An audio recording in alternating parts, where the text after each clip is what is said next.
In the mid-1800s, Americans fled to the West in droves in search of gold and a better life. But according to the Emigrant's Guide to California published in 1849, it was the gold rushers who rested most, specifically by observing the Sabbath, that reached their destination the quickest.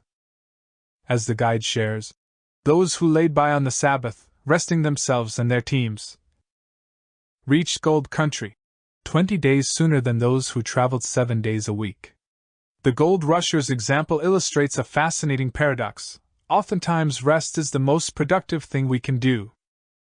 And not just Sabbath rest. As the scientific community now understands, bi-hourly breaks throughout the workday and an 8-hour sleep opportunity every night are essential to doing our most exceptional work. Throughout the Gospels, we see Jesus embodying these 3 rhythms of productive rest.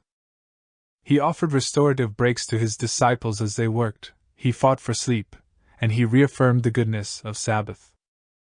Of course, because he is our Creator, Jesus knew what centuries of scientific exploration have now empirically proven, that these rhythms of rest are productive as we strive towards our goals.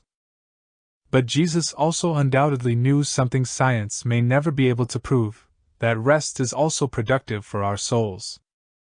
Taking breaks throughout your workday reminds you that God doesn't need you to finish your to-do list.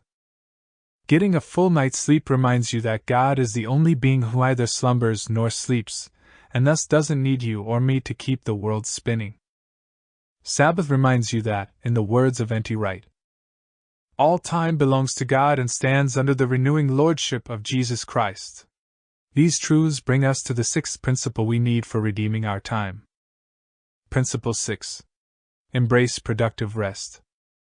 To redeem our time in the model of our Redeemer, we must embrace the God-designed rhythms of rest which are counterintuitively productive for our goals and our souls.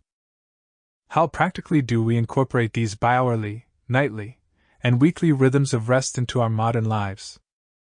I recorded a short video showing you how I practice one of them, Sabbath, with my young family.